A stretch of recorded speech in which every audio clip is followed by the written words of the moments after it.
the Zoom B3 and the Boss GT1B.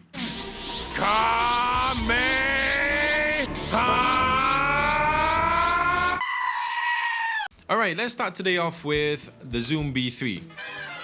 Things that I absolutely adore about it. One thing in particular is the DI box, the built-in DI box. This has saved me on quite a few gigs and I just love it. And even if I'm mixing sound for a band that I'm on tour with, I would bring this just in case the bassist did not bring like a nice preamp or something. Unless, of course, you know, the bassist bought his own amp and he likes the sound of that head. Cool, easy peasy, not a problem. A few things about the battery. The battery lasts for roughly about, I've maxed it out about 3 hours on a new set of batteries. That's when you have the eco mode turned on. It does last quite a while. There's one thing that I don't necessarily like about it. Well, two things. You can't adjust the presets on the fly. You have to use software. And these foot switches kind of hurt my feet, especially if I'm playing when I'm rehearsing, because our studio is a no-shoe zone. It's easy to clean up. Yeah, these buttons, even for tabletop, they kind of hurt a bit, because they're really solid, which is good. Good on you, Zoom. Good on you. The looper on this is fantastic. The preamps on it is fantastic. The sounds on it are fantastic. The Stompbox mode is my favorite thing to use. It only has one control in, so it's either an expression pedal or foot switch. Apart from that, what can I say? It works really well. Okay, so let's move on to the Boss GT1B. Boss's brand new flagship. Ta-da! There's no point in me saying ta-da, you've seen the previous videos. I love it, sounds great. I do wish it had a built-in DI that would have been perfect, but this still works, you know, because it still has preamps, the same kind of preamps in it as well. The foot switches are easier on my feet. It makes looping easier for me. The expression pedal is very convenient. 3 knobs are also very, very, very convenient. Small, lightweight, what can I say, is a great thing. The website says the 4 batteries last for 7 hours. I would disagree. I've maxed it out about 4.5. And that, using it very sparring. I doubt I could leave it on and clock it 7 hours. Maybe I should try that one day. Maybe I will. But I just feel like it's such a waste of battery. Yeah, so one thing that I am going to try and explore further is the control and expression input here. Apparently I can add on like 2 foot switches and expression, so I can actually expand this to almost be a Stompbox, because it's not there is no Stompbox mode on it. It's either bank up or bank down. I mean, preset up or preset down. It doesn't have banks. Oh, it's got 2 banks, and it's got one control which, you know, turns off and on one item. It's very similar to the ME25, which is cool. It works well enough for me. You cannot stack effects on here. If you have reverb, it's one type of reverb. If you have delay, it's one type of delay. If you have distortion, it's one type of distortion. You can't stack different types of distortion within the FX change. You can change the position of where the FX is, but that's about it. This, on the other hand, you can stack effects, if I'm not mistaken. Let's find out. Okay, so I would like to correct myself. Actually, you can stack 3 of the exact same effects on it. It just doesn't work with preamps. So you can have 3 of the same analog delay with different settings. So if you're, if you want that, you need that, this is for you. This can't do that as far as I know. Like I said, you can only swap positions of the effects in the chain, which is again very useful as well. So today's test, what I'm going to do is I'm going to, oh wait, I have one thing that I need to complain about this fella.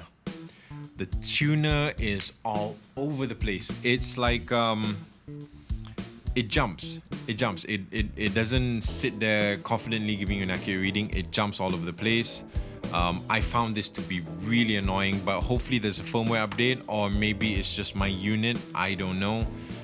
But yeah, the tuner on this fella isn't. It's not working that well. Okay, so what we're going to do today is we're going to check out how true is the bypass of both of these units. On this unit, there are 2 kind of bypasses, I guess. There's a through bypass and there is bypass. So through bypass, I'm assuming is bypassing, well, it's trying to bypass all the circuiting. So from in, it's going straight out. I think the bypass is just bypassing the preamp and the effect pedals. I could be wrong. If I'm wrong, do drop it in the comments. I would love some knowledge on that. This information probably is in the manual, which is at another studio, and I should get it and read it. Yeah, so we're gonna see how true the bypass is of both of these. I do advise listening to this through either headphones or tabletop speakers or bookshelf speakers, whatever. Studio monitors even better. Do not listen to them through earphones. Just, you know, it's a bass instrument. You need something that's that can deliver a bit of bass to it. So yeah, without further ado, let's go.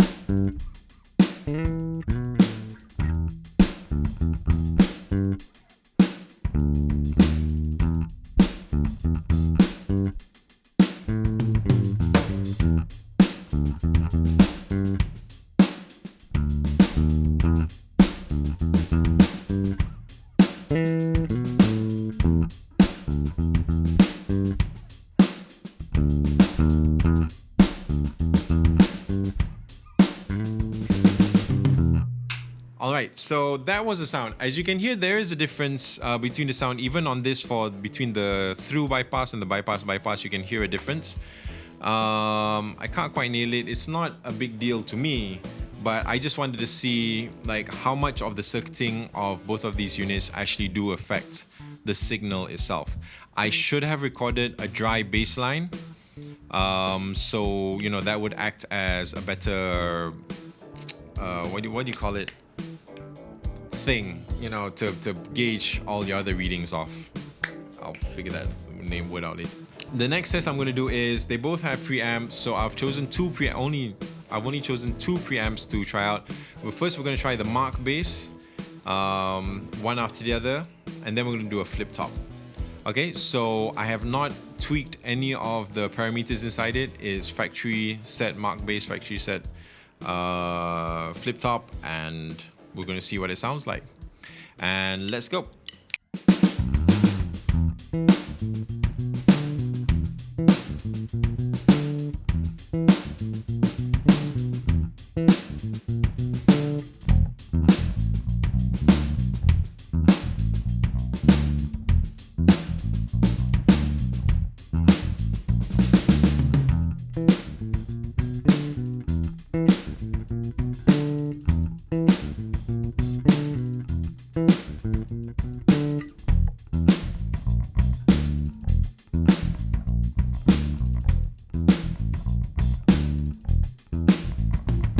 We're back.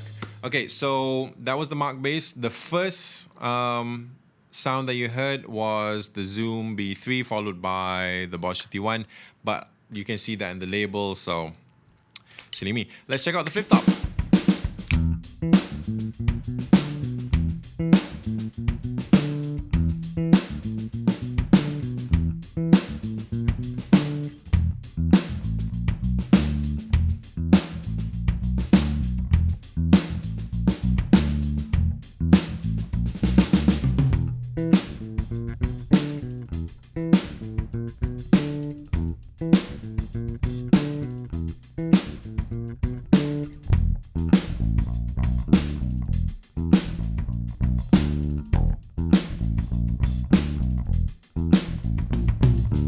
And that was the flip top. So again, you can hear the difference in sound.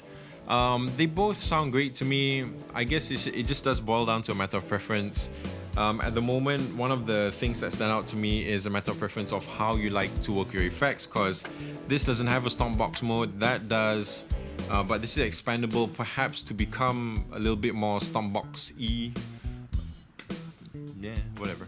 But I do hope that does give you an idea of the difference of sound between the Zoom B3 and the Boss GT1B, both of which I do love. Both brands have a bit of a soft spot in me because the first pedal I ever touched, digital pedal, was a Zoom 505-2, I think. Something that was like back in 1998 or whatever, I don't know.